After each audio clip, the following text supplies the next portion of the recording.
Boa noite, amigos do Centro Espírita Ibirajara.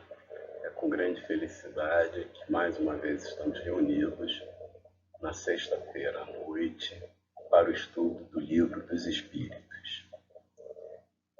Hoje nós estudaremos os atributos da divindade, que são as perguntas de 10 a 13.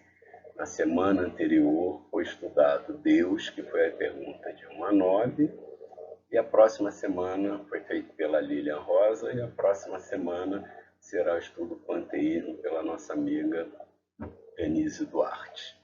Então, para o início, vamos fazer uma leitura de uma mensagem do livro Vida Feliz, psicografia de Divaldo Franco, pelo espírito Joana de Ângeles. Nunca te apoies no pessimismo para deixar de lutar. O que os outros conseguem através do trabalho, obterás também se tiveres a paciência e a perseverança. Não pretendas iniciar a vida por onde os outros a estão concluindo. O êxito depende de muitas tentativas, que não darão certo. O fracasso sempre ensina um modo de como não se deve fazer as coisas. Insiste no teu serviço com otimismo e avança com vagar na direção da tua vitória. Cada dia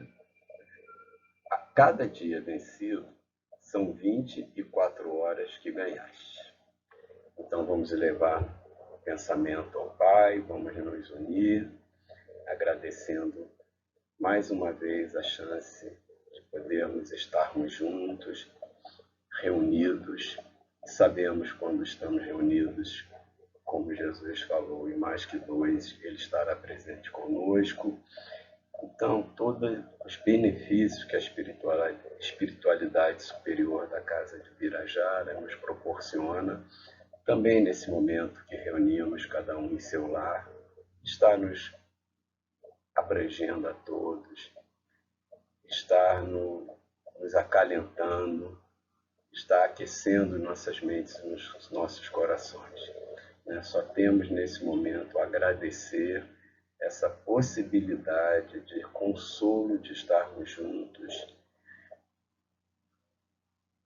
em espíritos, mesmo estando afastado pelo corpo material.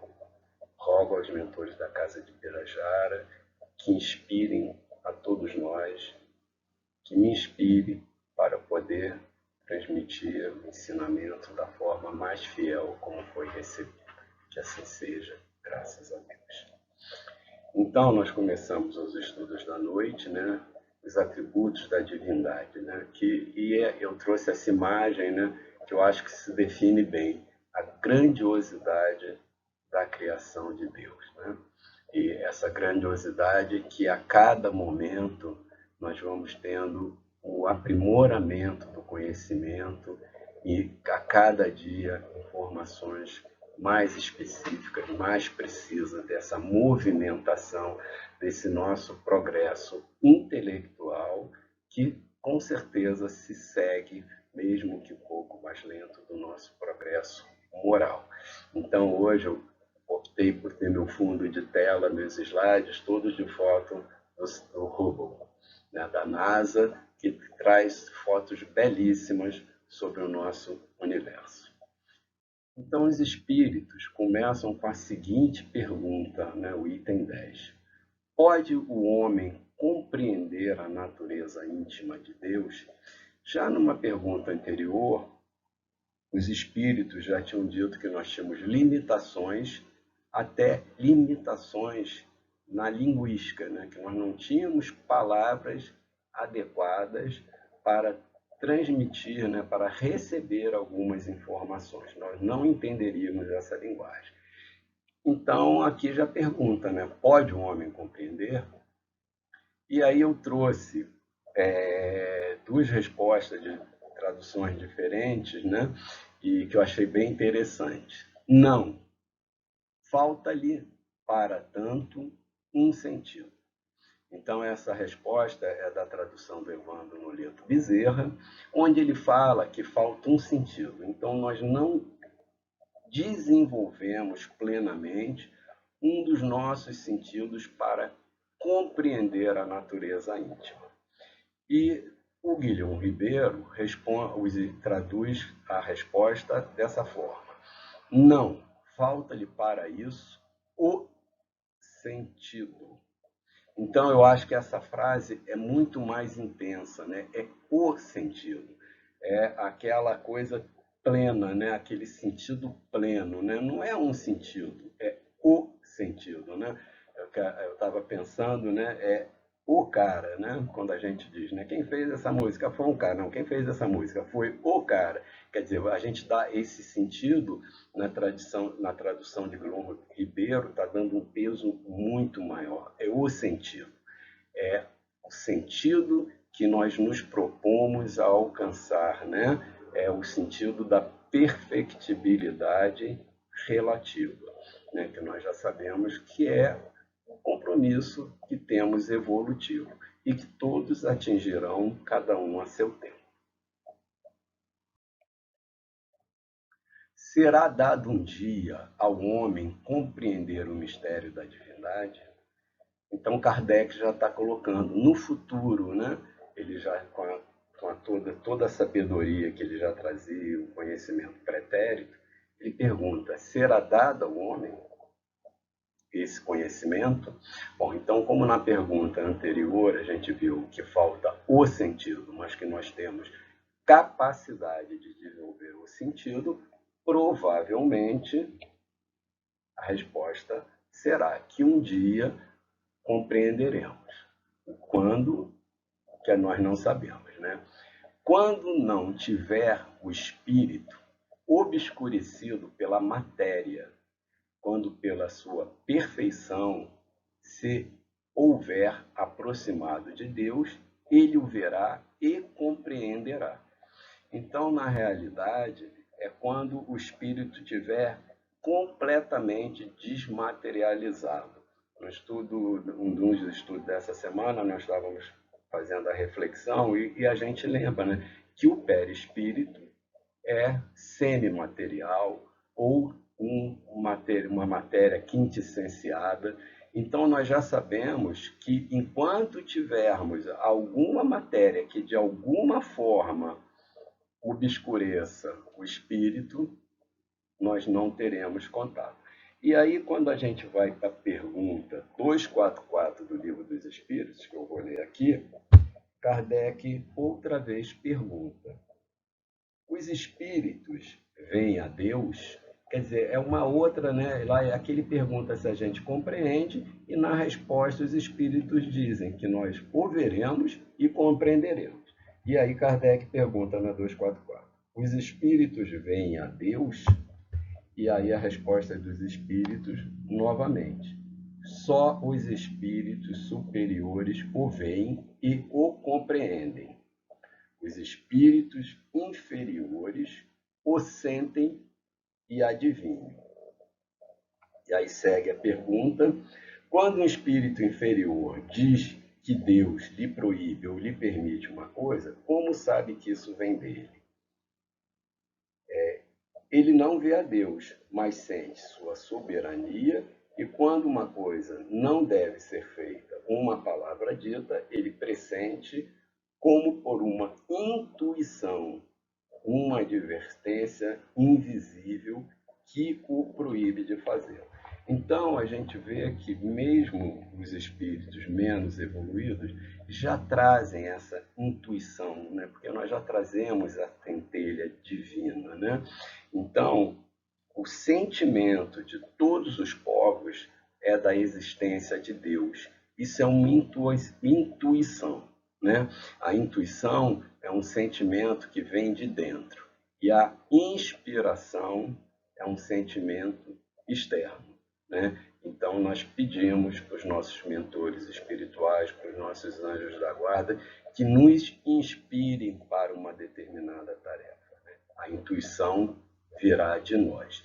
Então, nós sabemos que em algum momento, com essa total perda da matéria que impede, teremos contatos, né? Um dos livros é Libertação, Chico Xavier e um mentor espiritual da tarefa, que é Gúbio, se eu não me engano, eles falam da segunda morte, né? Que é um diálogo que eles conversam sobre a segunda morte, né? E aí eles falam duas causas, dois modos, né? Eu vou só focar num, que eles falam que uma das mortes seria quando o espírito ascende, e aí a gente interpreta como para mundos puros, que se transformam em espíritos crísticos, onde eles se desprendem de toda a matéria. Quer dizer, então, naquele momento, pelo menos a matéria, que é semi-matéria do perispírito, para o nosso orbe ou outros mundos, se desprendem. Né? Isso não quer dizer que não vai haver algo no outro lado, mas a gente vai lendo também na Gênesis, que fala que não existe forma, né, dos espíritos crísticos e de Deus, porque a forma exigiria que houvesse materialidade.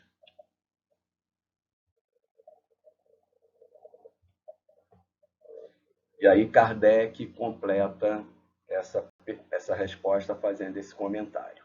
A inferioridade das faculdades do homem não lhe permite compreender a natureza íntima de Deus.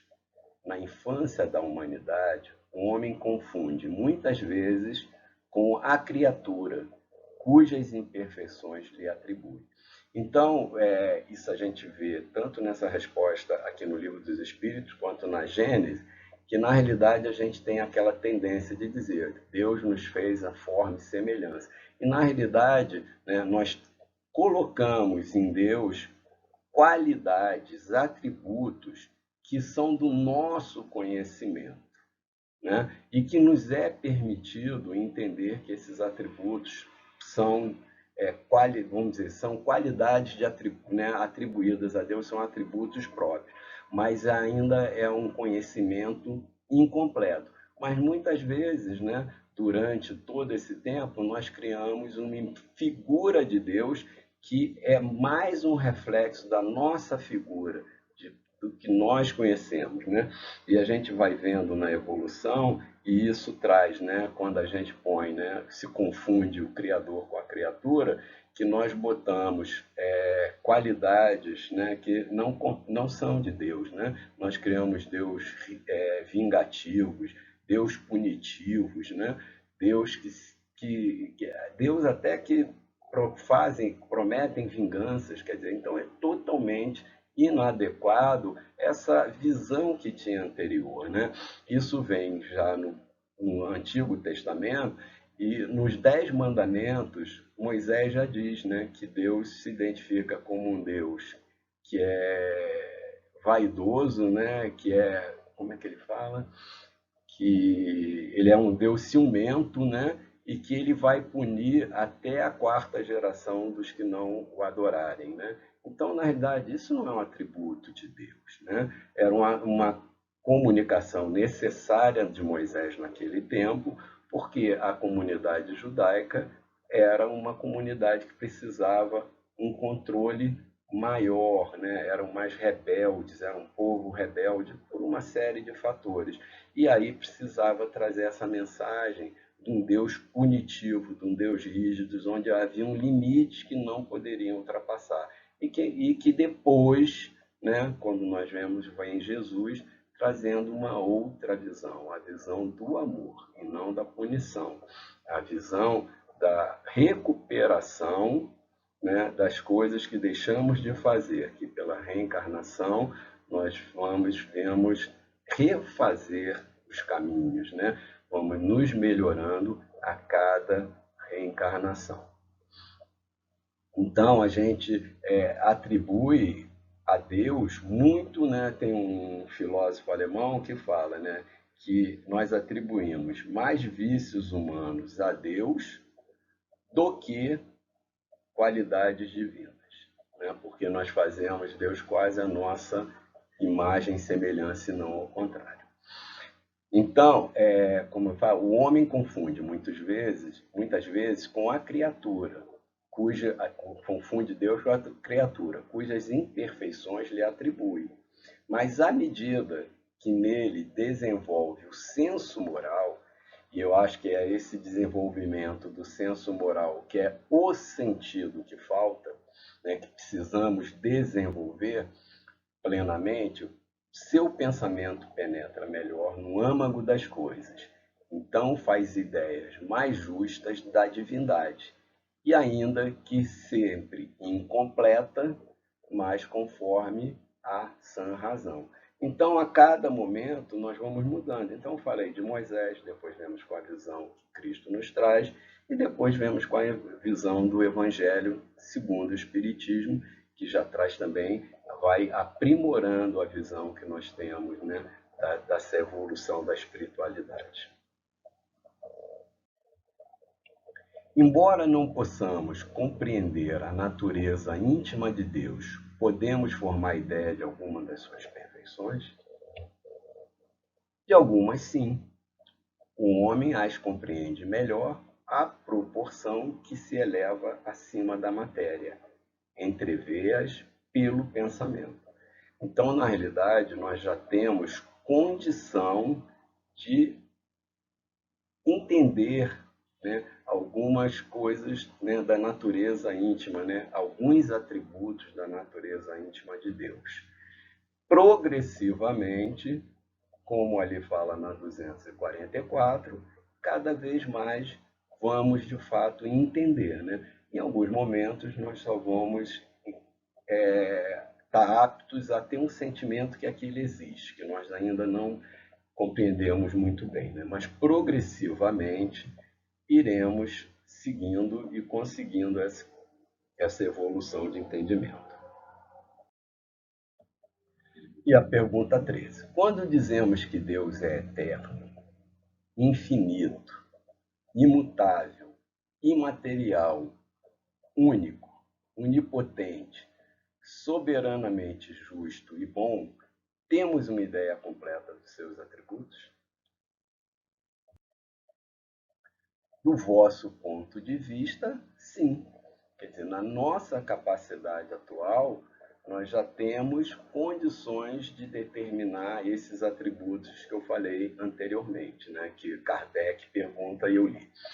Por que credes abranger tudo?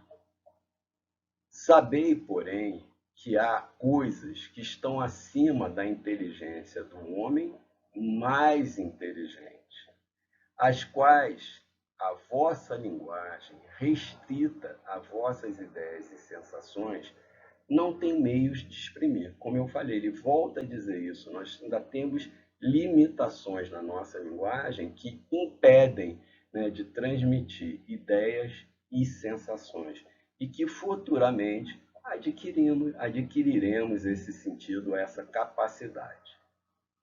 A razão, com efeito, vos diz que Deus deve possuir um grau supremo dessas perfeições, porquanto se uma lhe faltasse, ou não fosse infinita, já ele não seria superior a tudo, não seria, por conseguinte, Deus.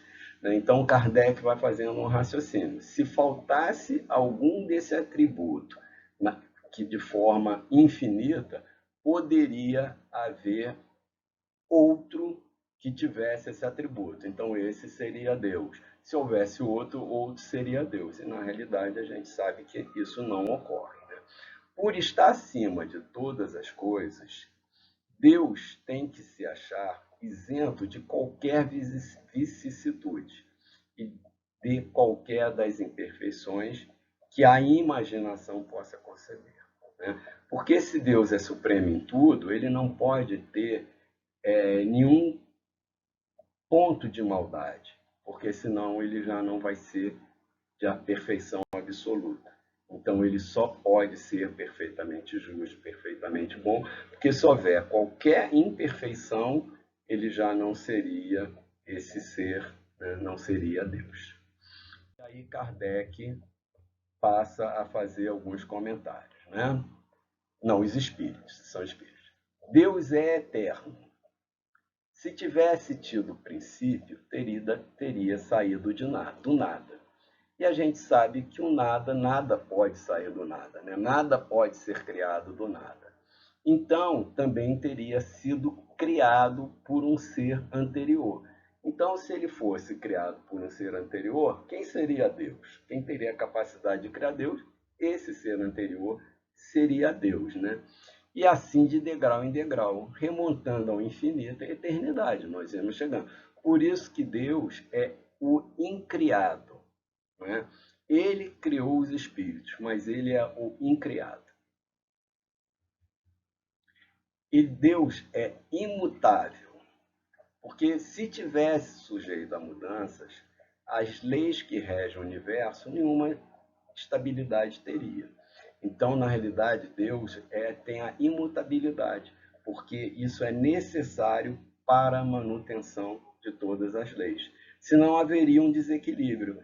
Se ele fosse mutável, a cada momento haveria uma mudança, um desequilíbrio nas leis que regem o universo, e aí a gente sabe que isso se tornaria um caos.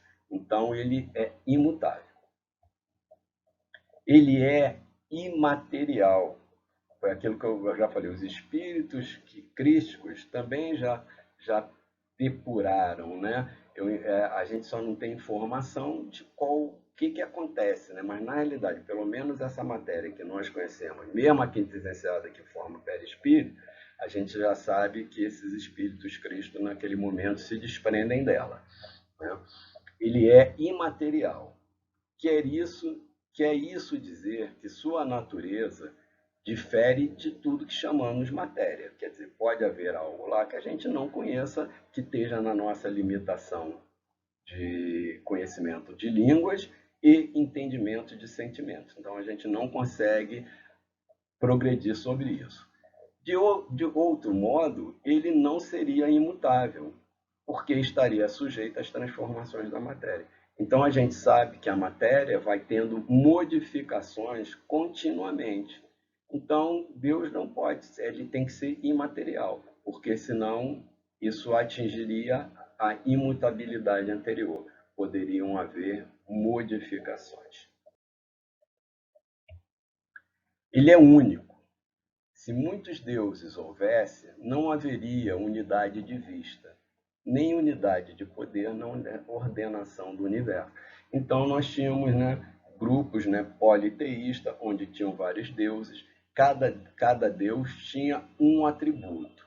Mas evolutivamente nós vamos entendendo que aquilo é uno, né? Nós temos um Deus único, né? Nós somos, né, a ideia do monoteísmo, temos um Deus único. Então, todos aqueles atributos foram dados a um. Se tivessem dois deuses e um deles, né, cada um deles, tivessem qualidades, mas nenhum dos dois tivesse a qualidade infinita, e como Kardec diz na Gênesis, se não houvesse uma alteração de um fio de cabelo, já não seria Deus, porque tem que ser, todos os atributos são infinitos, nós não conseguimos depreender. Se todos dois fossem exatamente iguais, com todos os seus atributos em níveis semelhantes, não haveria sem necessidade de dois, seria também único. Então, na realidade, Deus é único. Deus é onipotente. Ele o é porque é único. Se não dispusesse do soberano poder, algo haveria mais poderoso, ou tão poderoso, como eu falei, se houvessem dois, né? Que não teria feito todas as coisas. As que não houvesse feito seriam as obras de Deus. Então, se tivéssemos, né, a necessidade, a obra de Deus é feita por um ser único. Se tivesse dois, provavelmente iam executar tarefas, iam trazer obras, mas aí iam faltar obras a ser feitas. E essas obras seriam realizadas por esse Deus, que é o Deus onipotente, que é o Deus soberano, que é um Deus que tem todas as qualidades de forma infinita. Então, na realidade, hoje era essas reflexões. Eu sugiro a todos que, para aprofundar no livro A Gênese, no capítulo 2, que o título é Deus, tem um capítulo, um item 8, da natureza divina, que vai do item 8 até o item 19, onde o Kardec aprofunda esses ensinamentos, né?